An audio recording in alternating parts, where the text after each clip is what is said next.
Swayam Prabha. Digital India. Educated India.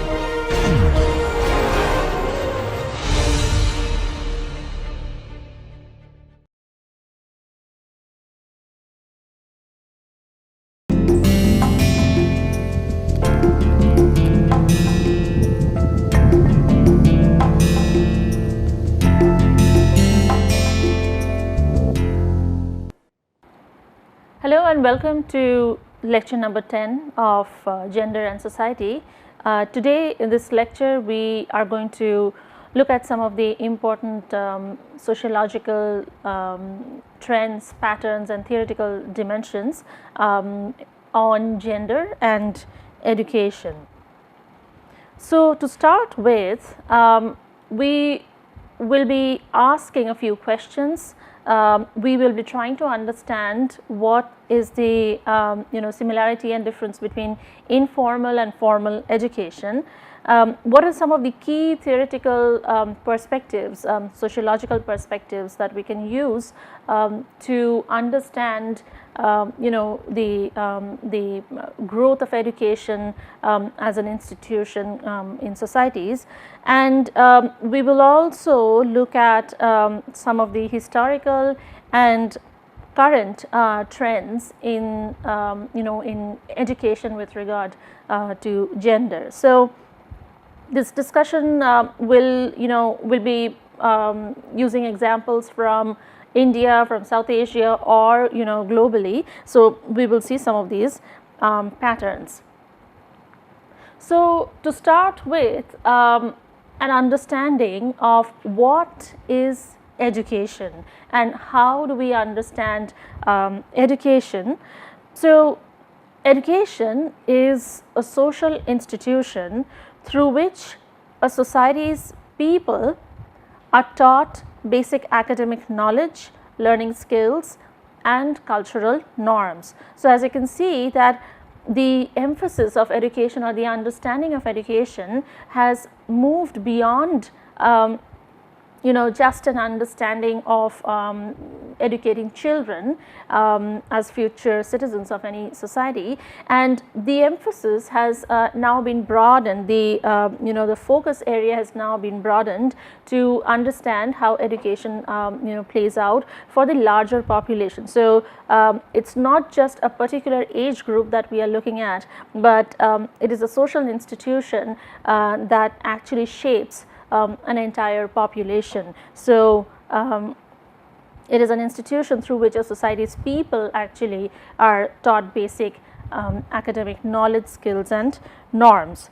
So based on that, education can be understood as having an informal dimension and a formal dimension. So there are certain learnings that a person goes through, that a person actually collects over time, that may be informal education, and also when a person goes through an organized curriculum, educational curriculum, so that contributes towards the formal understanding of education. So if we look at how education actually was in some of the earlier societies, we see that many of these earlier societies had no separate social institution called education. So it was over time that the idea of education became a social institution, but then earlier societies, if we can think about them, there were no separate social institution called education. So in those societies, education was equated with acculturation, which is a way of learning a culture. So it is a process through which a culture, any particular culture or cultural practice is learned, and so education was kind of equated with that understanding of acculturation. And we see that education appeared in places where resource surplus developed, and we see that in India, China, Greece, North Africa, we have had points of history where there were resource surplus, and education was a product of that surplus in society. So here you can see a couple of examples. The ancient Nalanda was a center of learning from the 5th century CE to the 12th century CE, and you see a couple of examples from Shantiniketan. So these are some of the earlier arrangements around understanding education, how education was imparted, and how it progressed towards being an institution. So the rise of formal education actually can be attributed to the ancient Greek philosophers, and scholarship points out that the ancient Greeks can be taken as a starting point for Western civilizations, and for the development of philosophical traditions, and for the introduction of formal education in societies.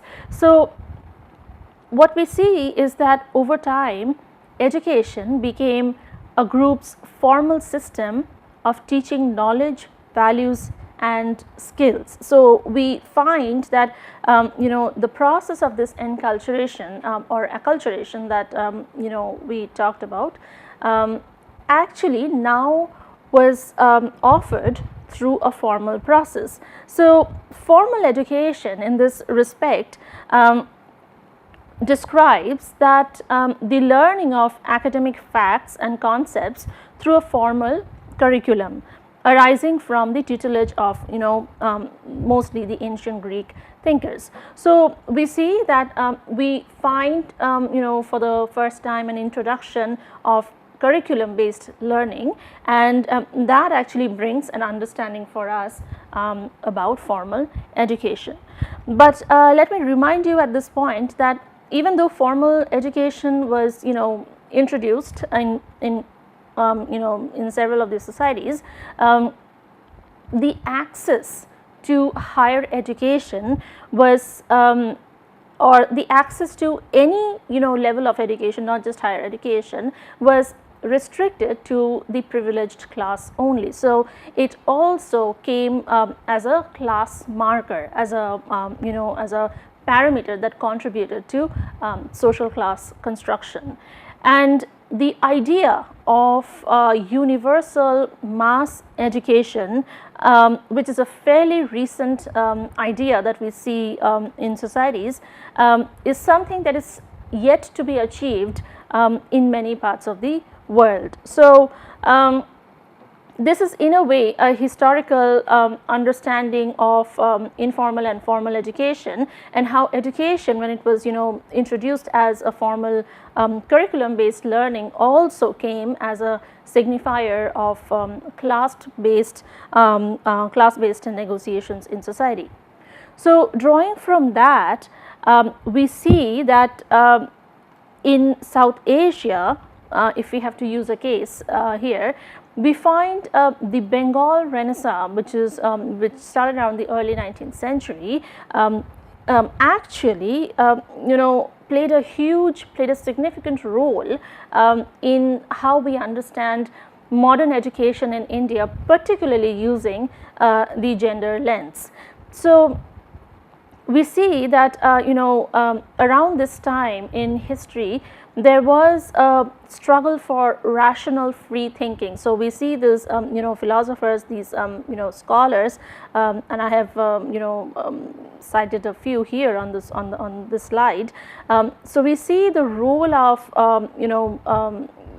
the philosophers in their struggle for rational free thinking, their focus, so society's focus on women's education. So women's education came out or emerged as a significant idea around this time, and much of the growth of modern education, how we understand in the Indian context, actually comes from this point in history.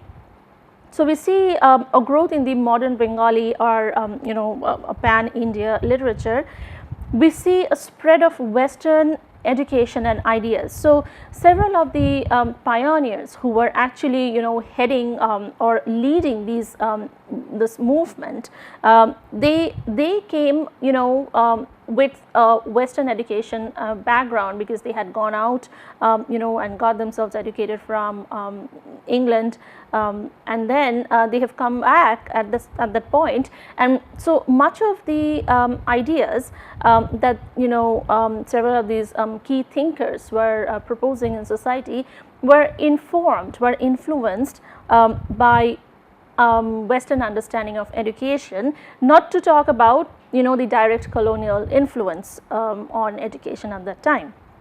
That was that was an obvious given factor, but this was also to be noted here, that much of the the leaders who were actually proposing such a movement were also their ideas were also heavily influenced by Western education. We also see that going hand in hand with this idea, a growth of intellectual inquiry around this time, and this inquiry actually revolved around nationalistic ideas and the rise of nationalism, which challenged the colonial subjugation of the country. So much of these actually found a vehicle or found expression through the large volumes of newspaper and periodicals at that time. So periodicals and newspapers were invested in this idea of the growth and progress of education in society, and we also see the growth of numerous societies and associations who had been concerned with this agenda,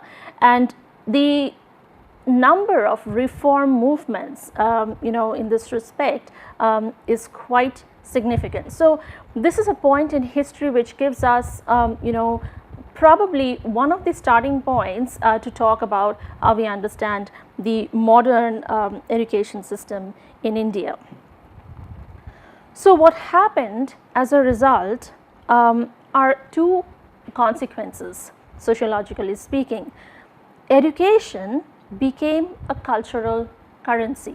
So education, as I said, when it was first introduced, even for Greek society, it was kind of a subscription for a higher class. So, and that idea kind of kept making its way into the Indian scenario also. So education became a cultural currency or a cultural capital. So class construction based on educational attainments was gradually seen in society, and it even until today, education or the level of education or educational attainments continue to be a class signifier. So it continues to be one of the parameters through which social class is constructed.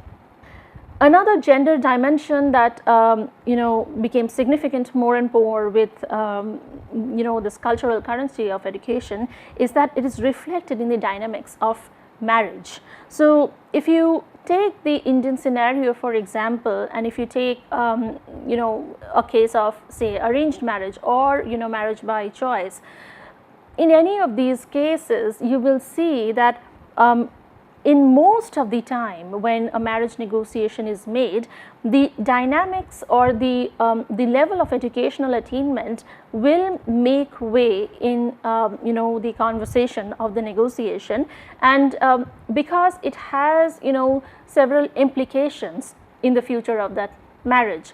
So education became reflected or started to be reflected in the dynamics of marriage. The second sociological implication of that came as that education became gendered. So we see that subjects started to become gendered, curriculum in whether in primary or higher education, they started to become gendered, subjects became gendered, and the the idea of knowledge production, faced several critiques. So, who is studying what and where and why, and therefore what sort of knowledge is being produced, came under a critical consideration, brought with it several critical questions. And we also see that the student composition in higher educational institutes became gendered. So, we see a gendered pattern in the type of students, or who is attaining a higher educational institute and who is not. So, that trend started or became gendered over time. So, going back to the understanding of education as a cultural currency or as a cultural capital, let us look at one of the sociological lenses that was put forward by the French sociologist Pierre Bourdieu, who through his capital theory was interested in the ways in which society is reproduced and how the dominant classes retain their position. So, Bourdieu here is really interested to look at class dynamics, how a class is formed and how a class is maintained or reproduced over time, and how the dominant classes continue to maintain their position vis-a-vis other classes. So, this is the dynamic that Bourdieu studied through his understanding of social capital theory, and he proposed that if you understand capital as both as an economic and as a cultural idea, so it is capital can as much be a cultural idea that it is an economic idea. And if you go with the capital as cultural, then education here, as you can see, actually forms a prime example of a cultural capital of a person or of a society or of a group. So, the ways in which people would use cultural knowledge to establish their place in the hierarchy of a society is determined to a large extent in this case by the level of education, by the standard of education. So, over time education has become one of the major cultural informants for a person or a group in society. So, to look a little more deeper into Bourdieu's idea that how are these inequalities and dominance reproduced. So, he asks the question that how do systems of privilege, dominance and hierarchy reproduce themselves across generations without much resistance from those below. So, he was curious to know that how does a system of privilege such as education, or which can be a system of dominance to have if we go the cultural capital route, reproduce themselves over generations and do not really face resistance from the lower class of the society. So, he was interested to look at this this negotiation. So, we see that if we go a little deeper into the understanding of Bourdieu's idea of how education can be used as a cultural capital, and we go into understanding how reproducing inequalities and dominance is actually supported by this cultural capital. So, we go with Bourdieu's question of how do systems of privilege, dominance and hierarchy reproduce themselves across generations without much resistance from those below. So, Bourdieu is basically interested to find out, he is curious to find out that if we take education as a cultural capital, as a system of privilege or as a system of dominance which establishes a particular hierarchy in any given society, how is this arrangement reproducing itself over generations without facing much challenge from or resistance from the classes below. So, what is it that is keeping it ongoing without facing resistance? So, he proposes 4 ideas in this respect. The first one is symbolic dominance and violence. So, it is taken as a symbolic marker of dominance, and if you recall some of the lectures from before, that we have talked about the symbolic interaction perspective. So, it is taken as a signifier, taken as a symbolic symbol of dominance. The second idea that Bourdieu puts forward here is the idea of the capital that we have seen in the previous slide, that not necessarily that we need to understand capital in the economic terms, but it can also be understood in the socio-cultural ways, where several of these ideas, several of these institutions can become a cultural capital for a group or a person depending on the context. And he also talks about fields and habitus, which is in a way talking about the environment, the overall environment or resources or access to resources in a very, very critical way, that actually goes in assuring that it prevails as a system of privilege or dominance. So, this is a very basic understanding of from where Bourdieu's idea of cultural capital comes from, and how education can become a person's cultural capital, or even a group's or a society's cultural capital. So, here we see a relationship of social cohesion, social capital, and the outcomes of social capital. So, we see that social cohesion of any given society is often informed by connectedness and values of a group or several groups residing in that society, and which helps in the formulation of a social capital. And this social capital is informed by social support, social leverage, informal social control, community organization and participation. So, there are these factors that are influencing the building of the social capital in that society. And there are some important outcomes of social capital, and much of that often is reflected in terms of health behaviors, risk factors, health status. So, it has some important impact in society. So, it is an idea that was proposed by Pierre Bourdieu, and in this respect we understand education as a cultural capital, or as a social cultural capital that can form, or that often forms, a group's understanding of class construction. Having said that, let us now look at some of the classic sociological theories that can be used for an understanding of education. So, we have the classic theory of functionalism, we have critical sociology, and we have symbolic interactionist perspective.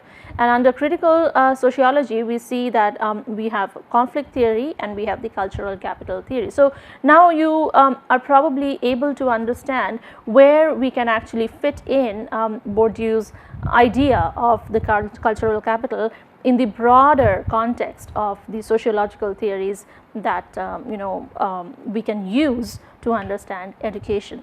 So, for functionalism, the first theoretical premise that we can use proposes socialization agencies teach children how to get along with others and prepare them for adult economic roles. And this was proposed by Durkheim in 1898, that see how the earlier focus was to teach children and children only through a process of socialization. So, we have talked about gender socialization in the previous lectures, and this is the same idea that can be factored in here, that socialization agencies is something through which we can teach children how to interact with others, how to interact with the larger society, and also to prepare them for adult roles. So, we talked about gender roles previously. So, this is in a way that we can actually educate children for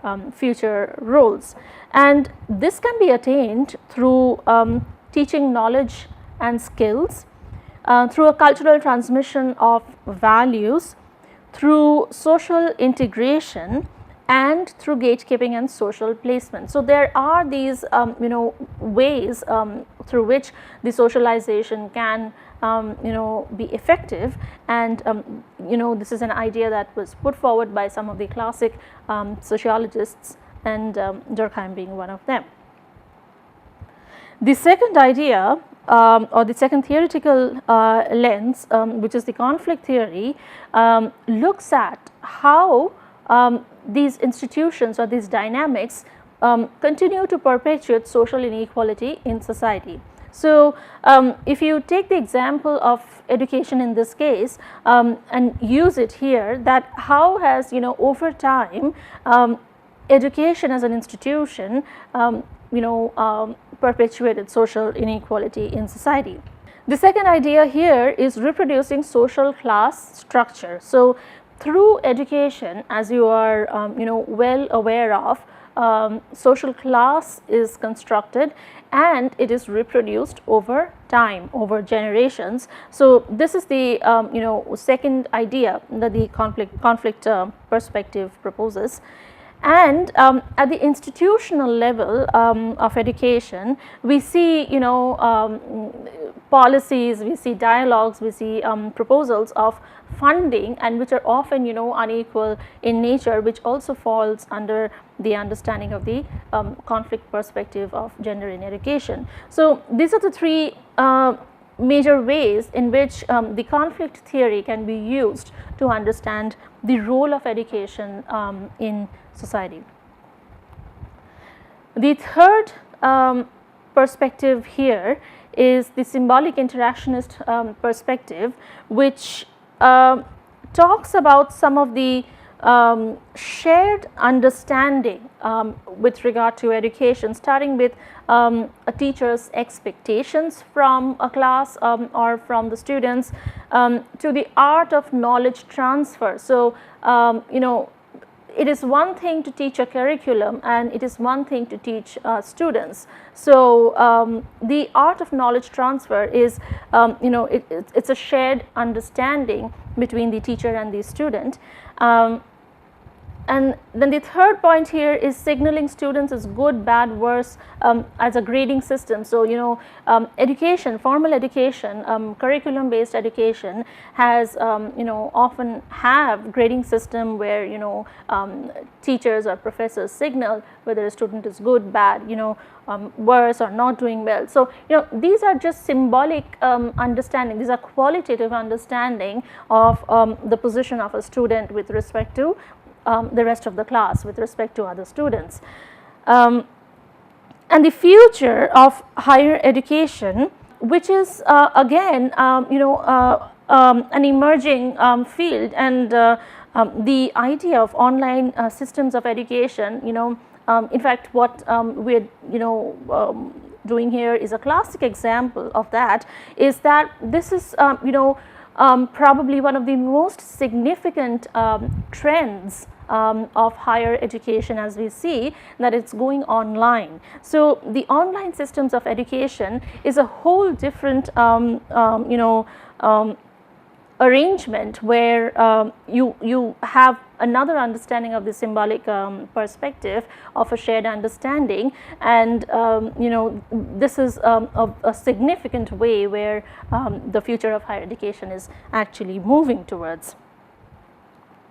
So, having said that, I want to talk about some of the trends, some of the gendered trends in curriculum based education, particularly with regard to STEM disciplines, science, technology, engineering and medicine, and comparing it with other disciplines such as liberal arts, social sciences and others. So if we look at some of the understanding, some of the sociological understanding of how and why do we see certain patterns of gender in certain disciplines such as computing, it may be helpful to use the understanding of technological determinism versus sociological reductionism, the debates between the two.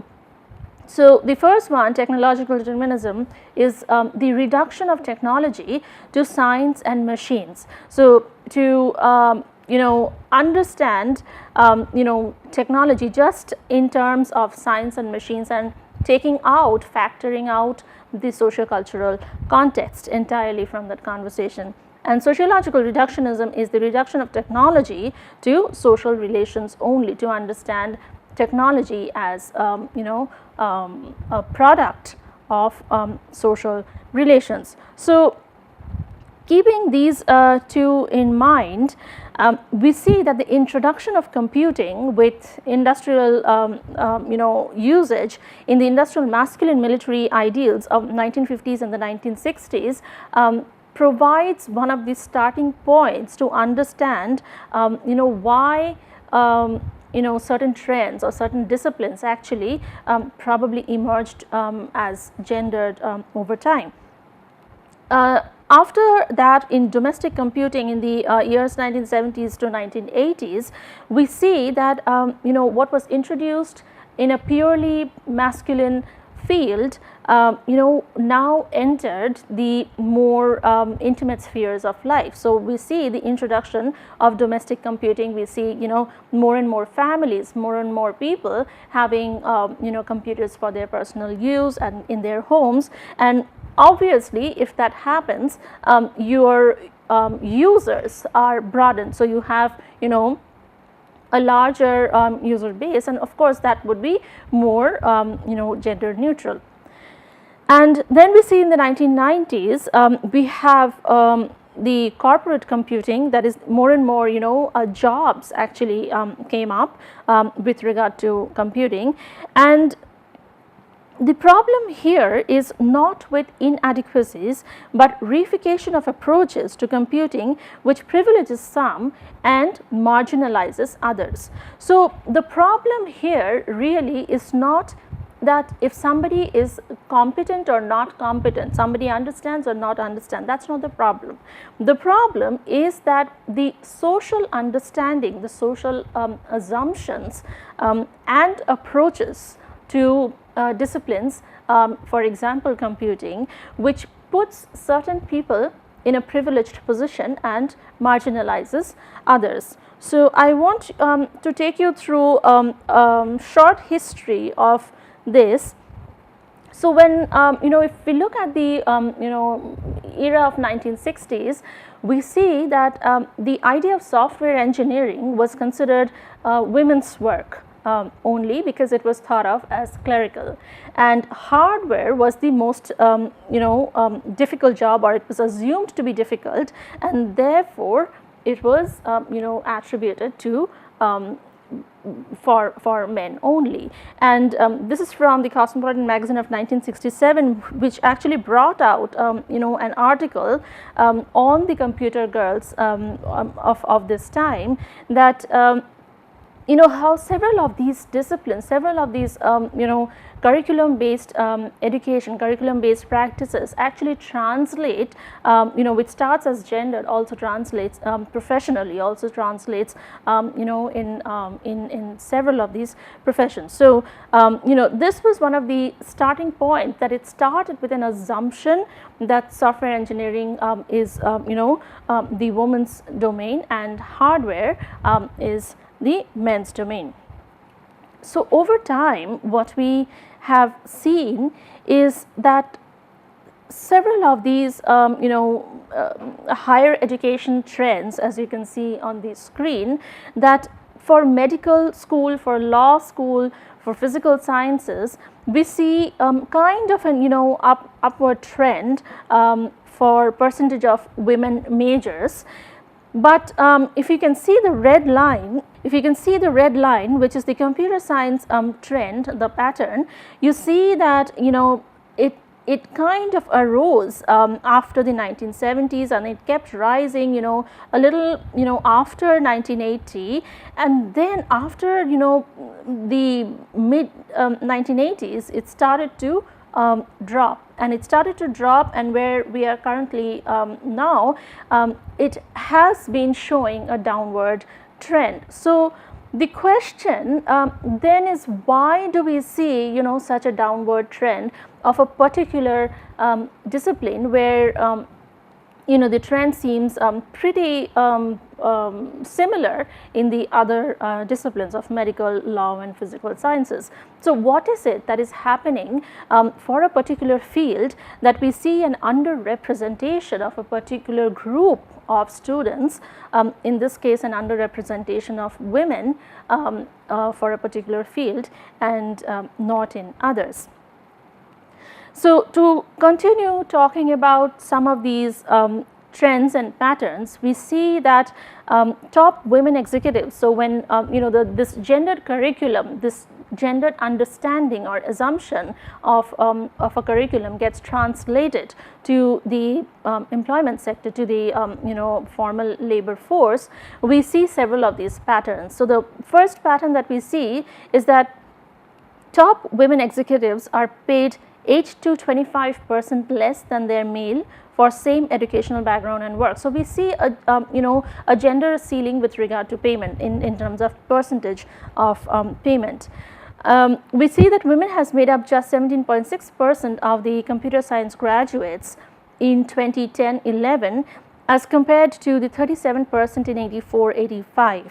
And this is statistics from the National Center for Education and Statistics. So the question then is, why again do we see this downward trend?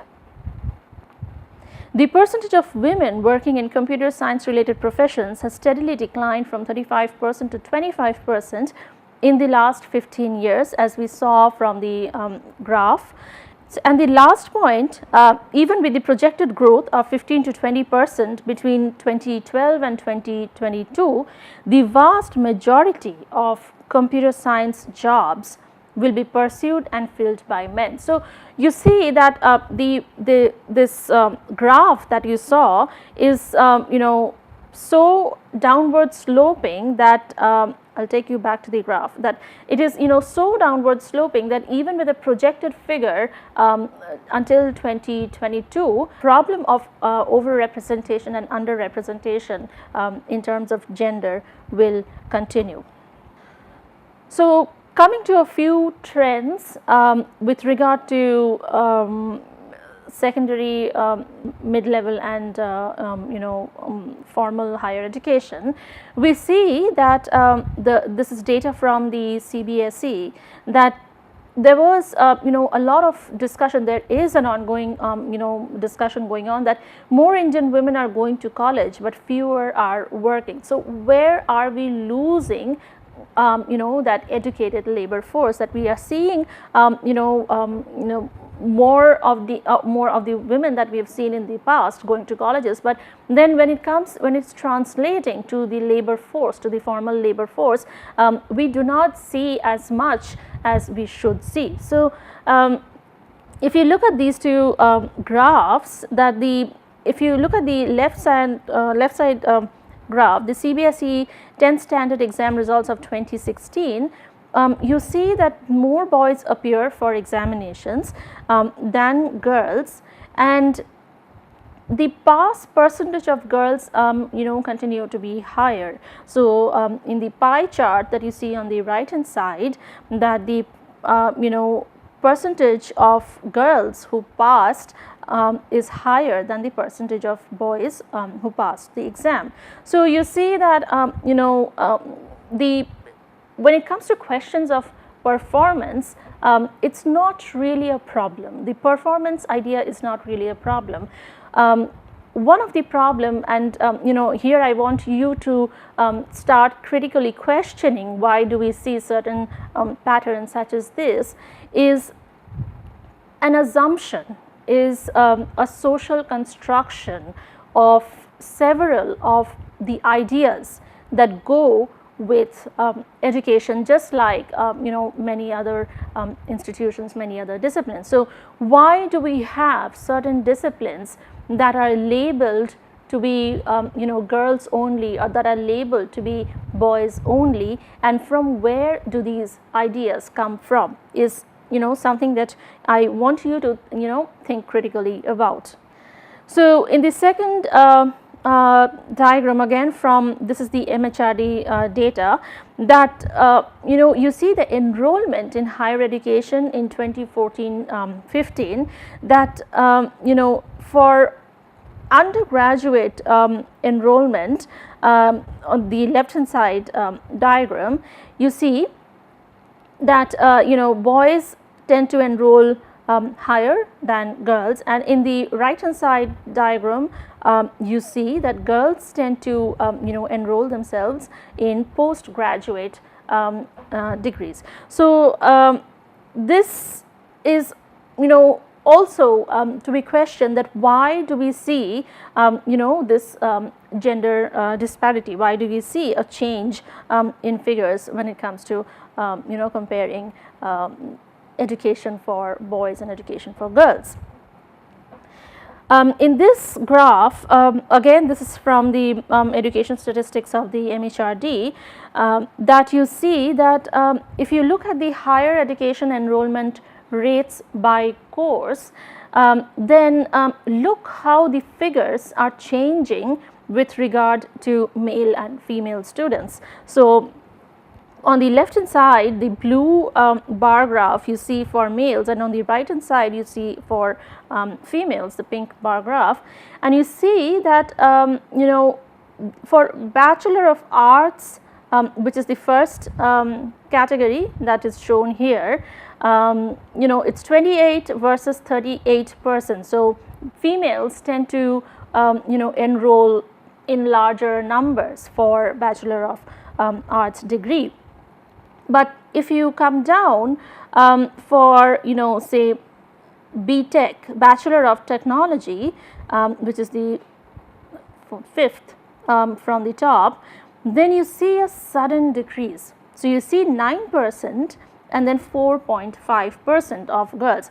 So and then if you move down this degrees, this higher education degrees, you see the changing relationship between why do we see certain figures for male students and for female students. So this is a very interesting starting point for us to understand that what is the history and what is the current social trends, current social conditions that actually influence something that we see on the screen. So what are some of the key contributors to some of these patterns that we see on the screen? Here I also want to draw attention to one of the acts, one of the mining, so the Mining Act of India in 1952, according to that act, women were actually, if you look at that act, that talks about that women were not allowed to work in mines, and even if they were allowed to, they were only allowed to do it for a certain period of time during the day, in the morning hours. So this was actually challenged by Dr. Chandrani Prasad Verma, who is India's first female mining engineer, and I quote her here, that people kept suggesting to me that I take up courses in computers or IT which are more women specific, but I would ask them, who has decided what is woman specific? Besides, my family was always by my side, as they knew how passionate I was about mining. So you see that if you recall the first couple of lectures of this course, we talked about the ideas of the biological condition of the body translating into gender ideas, and this is a classic example for us to take and to reflect on, that the idea of biological essentialism do have significant impact on the society, and this is how it actually pans out. So, as of 2016, ISM Dhanbad actually started recruiting female students in mining engineering, and other technical institutes are also following that pattern. But it took some disruptions, social disruptions to happen before this was actually channelized. So, this is also for us to question, how do subjects become gendered, how do curriculum become gendered, and are there are these biologically driven, or are these socially driven, or what are the factors. There is another example that I want to share with you here with regard to child marriages and education. So, child marriage, by the way, is against law according to Indian Constitution, and you still see practices of child marriage in many parts of the Indian society continuing, and this is a very nice article that I would propose you go and take a look. And this is from the article that I quote, that nearly half of women aged 20 to 24 in India were married by the time they turned 18, with nearly 1 in 5 married by the age 15 according to UNICEF, and India accounts for about a third of the world's child marriages.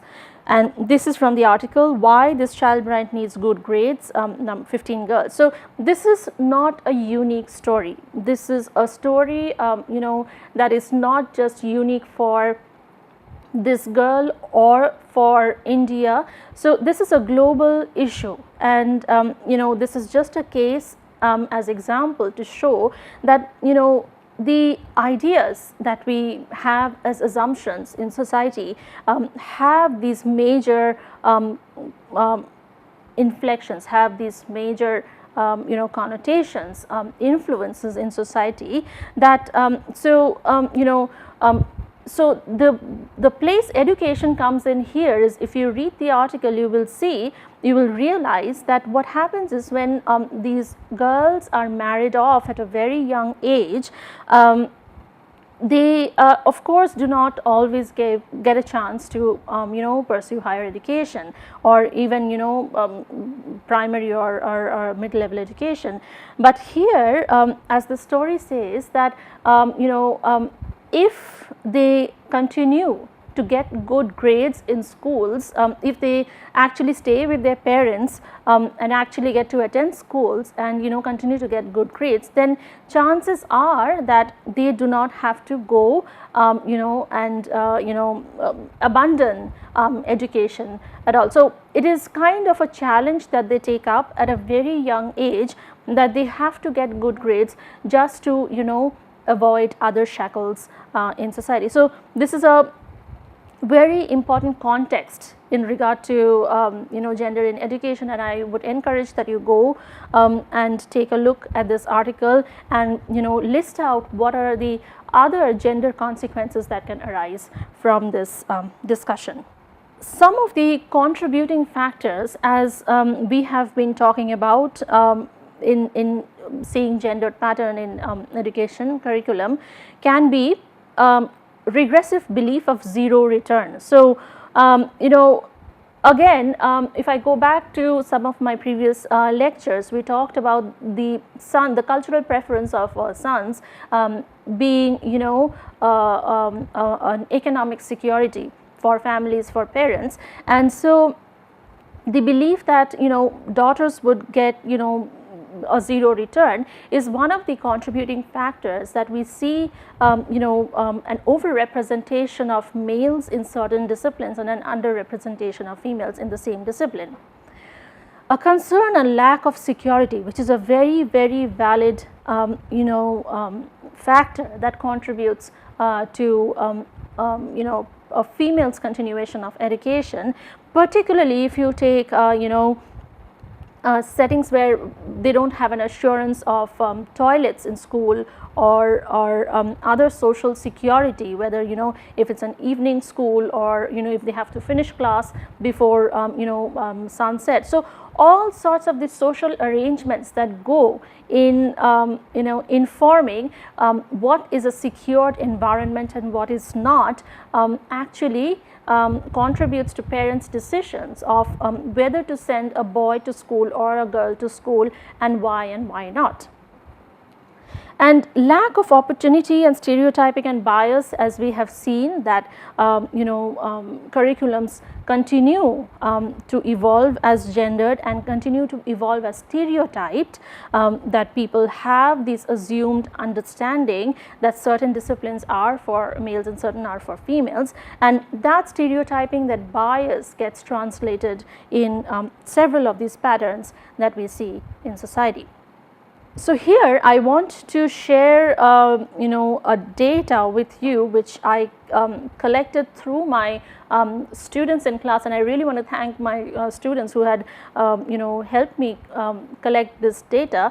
And this is actually the students' understanding. So I gave them a little exercise to do, that I gave them to identify what are some of the social hindrances that they think that a student will face, particularly with regard to science and engineering streams. And as you can see on this bar graph, so here I want to share a primary data with you, which I collected with the help of my students in class, and I really want to thank my students for helping me collect this data. And this data actually comes from the students. So I had asked them that, according to them, what are some of the social hindrances that they can think will factor in for gender and education, particularly for science and engineering streams. And this is a whole range of factors that you can see on this bar graph that students had come up with.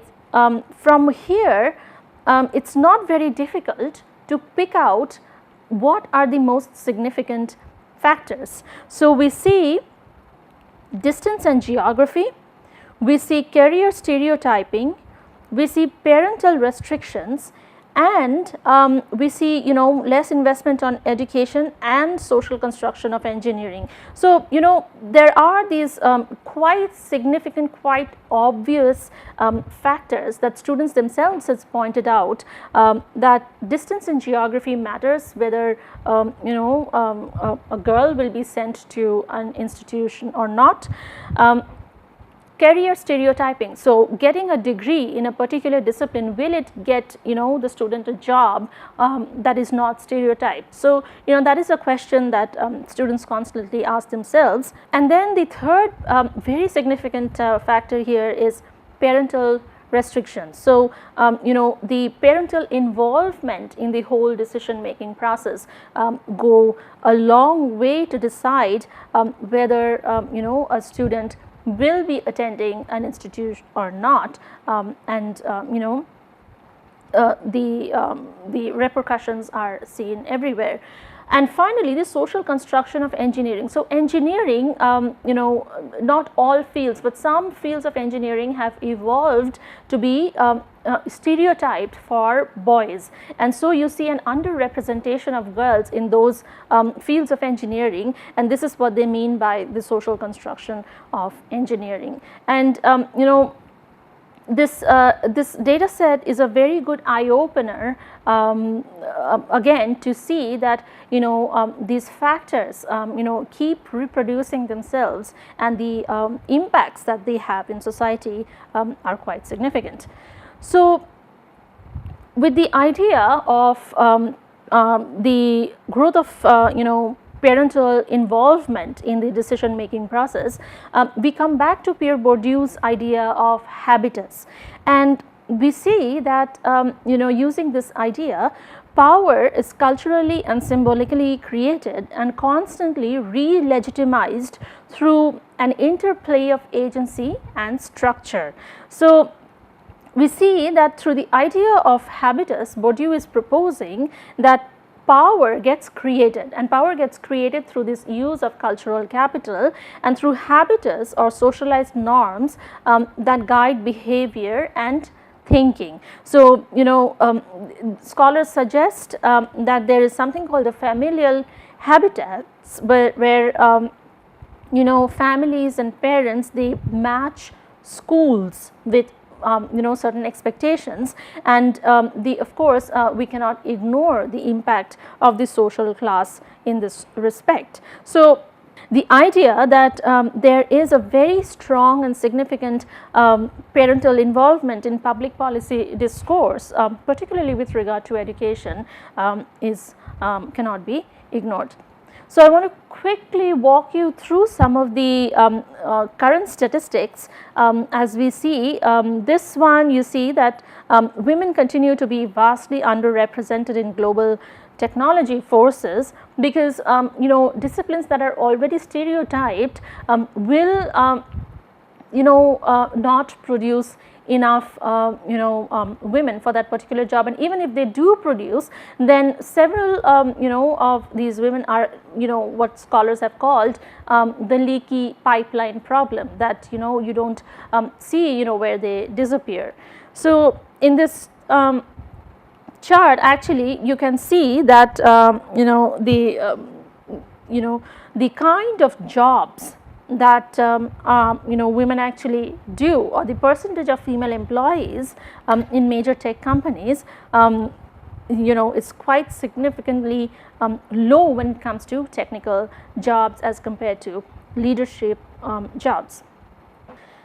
Then the question of why are women underrepresented in technology is, we have talked about several of these factors that have contributed to this trend, and here you can see a nice pictorial depiction, a graphical depiction of what happens when and why do we not see enough women as we would like to see. So 33% of tech leaders role models are largely male. So there is a problem with the absence of female role models. 22% of IT is perceived as a male dominated field. So again, it's a social perception that is getting translated to social reality.